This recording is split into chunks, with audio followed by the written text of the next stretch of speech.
Good evening, everybody. This is Malcolm Worsham, Respect Magazine. Today we got a special guest in the house, a legend in the game. I know you get this a lot, but I definitely want to get more background on you as far as where you from, how'd you get started as far as your long tenure in the career. I started in the music business over 30 years ago with the late, great Jam Master Jay from Run DMC. Started off carrying bags, driving vans, doing whatever I needed to do to just learn. I'd be around Def Jam Records, Rush Management, Profile Records, and watching Russell Simmons and Leo Cohen making moves, and I was just ear hustling.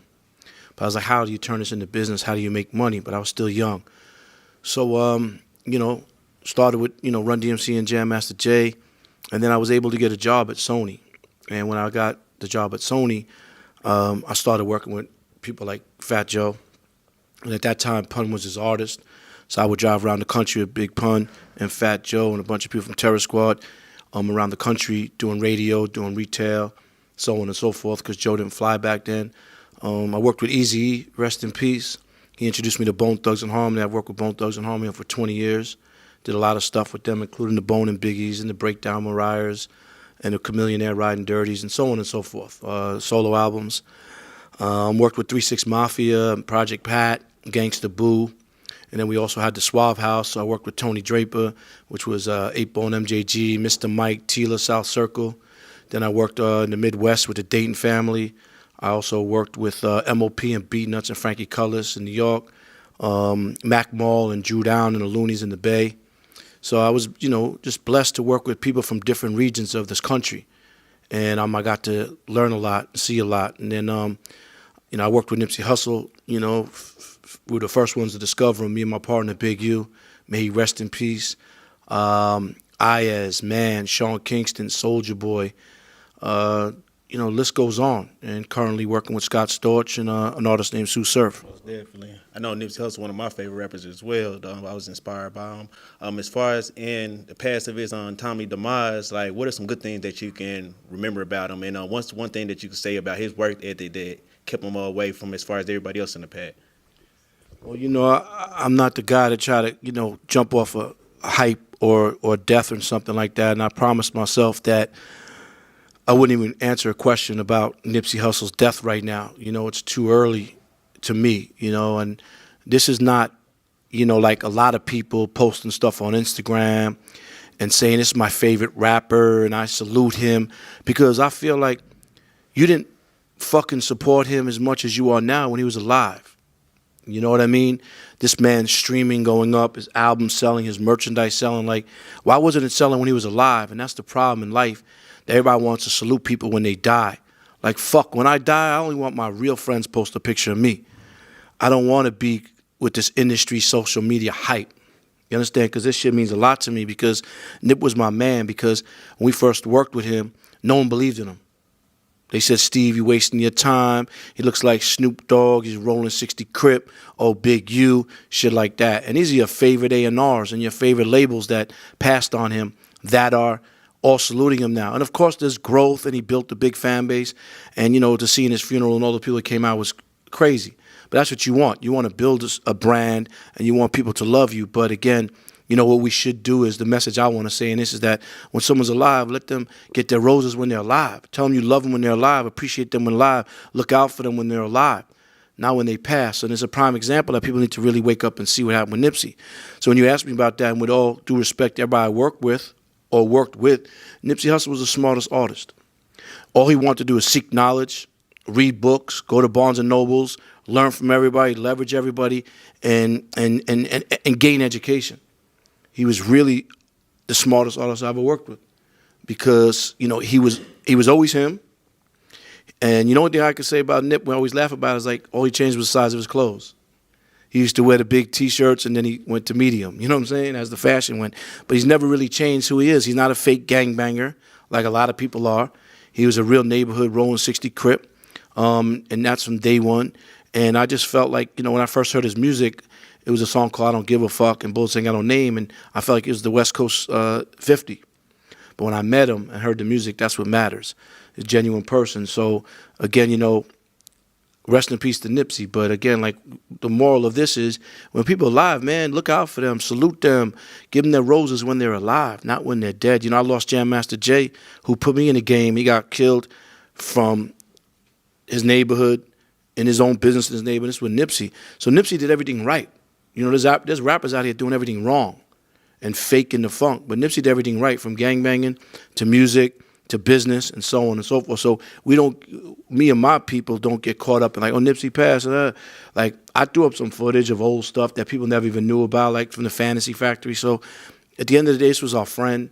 Imagine all his homies from his hood. They don't care if he was successful or not. They love him for him. So again, he grew, he became an icon. But I just feel like he had fans, and that's what he needs to do. But I think that everybody should have saluted him and showed the respect when he was alive. It's like in this generation, a lot of people don't want to work. It's about the work ethic. So, we can talk about that. Let me get that mic. Yeah, definitely. You know, I'm 53 years old. I know I look 38. Thank you, man. Yeah. But, you know, I put the work in. You know, my motto and my hashtag and my IG is we working. Because I really work. I work like I'm fucking broke. You understand? Because why I work so hard is because I love what I do. It's passion. Rolex don't make me. Money don't make me. A car don't make me. What makes me is my integrity, my loyalty, my principles, my morals, me. Anybody knows from day one, ain't nothing changed about me. I'm still the same person. I don't forget where I come from. I'm humble. I was on the train the other day. People tripping them on the train. Why? What's wrong with the train? You get to see reality, multicultural people. It's quicker than sitting in fucking traffic and dealing with that. So I like the train. I never forget where I come from. I'm humble. But a lot of the new generation don't want to work, and that's because of social media and the internet. I feel the social media is a gift and a curse. I love it. I'm a whore on Instagram. I love it. But you should also know as a young person who's who from the past and what they did and learn about hip-hop. If you're a white rapper and you got your pants off your ass, saying the N-word, fake chains, hat backwards, and you don't know who Third Base is or the Beastie Boys, please get away from me. If you're from the Midwest and you don't know MC Breed, rest in peace, or Proof from D12 or the Dane family, please don't even stand next to me. You from the Bay Area and you don't know Mac Mall, who I worked with, or the Loonies or Digital Underground, like, where you going? So that's what we need to do, is we need to teach this younger generation of who's what, who's who. I can name a bunch of people walking down the street and pointing them out and say, he runs this, he runs that, he does this, he could do this for you and this and that. And they would never think. But they want to run the club with the rappers, trying to think that's going to change your life. So you need to learn who's behind the scenes making the moves, because it's the coach lasts longer than the player. Teamwork make the dream work. What team means is together everybody achieves more. You get it? So the younger generation, like, you can't just say, okay, I'm going to make a record, I'm going to put it on YouTube and Instagram, and I'm the shit. You can't just tell me email a DJ. You got to go kiss the DJ, hug the DJ, handshake the DJ, touch the babies, and get out there and really work your shit. And it's all about relationships, not what you know, who you know. You understand? So the tendency of like, oh, we're just going to push a button and we're on. It don't work like that, man. And again, I love social media, but you know, you have to really put the work in to become successful and build a real brand, have legacy in this so-called thing we call the culture, or everybody's yelling gang, or everybody's, you know, getting tattoos. Like, learn everything before you do all that. You know what I'm saying? I'm a leader. I'm not a follower. I'm not cocky. I'm just confident. I know who I am as a man. Because I'm in a cell right now. You ain't going to bitch me. And we got to be man if we in a holding cell ready to go see the judge tomorrow waiting on bail. So I've been through those things too early in my life as well. But I got friends who are never coming home. Everybody wants to praise jail. Jail is not cool. I got friends who are never coming home. I've seen the world. I got friends never going to see Hawaii. Never going to even see fucking Oklahoma. Or even see, you know, Prague. Say nowadays, but even with this generation, you got kids that they really just don't know how to approach people. Everything's on the internet. So in your school to our school right now, how can somebody approach you, and what's the right thing they could say for you to become their mentor? Well, you know, it's funny. Like, the younger generations be like, yo, I'm outside. I'm outside. I'm outside. I'm on the train. I'm walking in the city. I'm outside. I'm approachable. Don't approach me disrespectful, because I'm far from a bitch. I'm not a sucker. But if you approach someone right, you know someone's going to have a conversation. I don't got security. I got friends. You understand? And I'm approachable because I'm really in the streets and I'm in the corporate offices. That's what made me unique as a Caucasian guy. I could deal with the streets and get respected, and I could deal with the corporate people who didn't want to go deal with the streets, but they wanted to make money off the rappers who are from the urban communities. So I'm approachable as long as you respect me. But again, I can't give everybody my phone number. I can't answer every DM and every email. there's only certain time in the day for everything, and there's only, time is life. So I have to enjoy my life and figure out what I want to do and pick and choose my battles. But I'm approachable. I'm outside for real, and I never change. But I give opportunity if I feel like there's an opportunity there. I'm a guy who creates opportunity. I'm a connector. I'm a plug. I know that's one of your programs now to help aspiring artists as far as just know the business and the industry, just the difference between the two. What's that difference? I mean, shit. They talking 5 minutes YouTube. That's thinking dinosaurs. With all due respect, I'm a dinosaur, but I'm fossil fuel because I don't follow no rules. There's no rules no more in the music business. It's the wild, wild west. So content is king, and I've been saying that for a while. But I'm writing a book. It's called A Coach Lasts Longer Than a Player. Also, the We Work in University is the first ever online college where you can go into modules and really learn about the music business. See, I'm not in the music industry. The music industry is clout chasing and disrespectful people and just, like everybody's an Instagram model. It's cool, but like it's deeper than that, right? So We Work in University, you go into modules and you can learn about touring. You can learn about merchandising. You can learn what it costs to be a road manager and a tour manager. You can go and learn about what an agent does, a booking agent. You can learn about what a manager does, a choreographer does, a stylist does, social media gurus, executives, publishing. Like, you can't sit there and say you're a producer and you don't know about splits and you don't know about publishing and you don't know about neighboring rights and you don't know about any of that. You're not a producer. This is the business. We're in the business. You're touring. You need to know how much the agent's going to get, what the promoter's getting, if there's insurance, God forbid something happens there. These things that need to be taught behind the scenes of business. And that's what We Work in University does. And a lot of my peers said, Steve, you're a genius for that. Love it. And even Nipsey, man, he called me Maniac Lobel. He's like, bro, you're a genius. He was going to film it, but he passed away. I got Gary Vee. I got Charlemagne.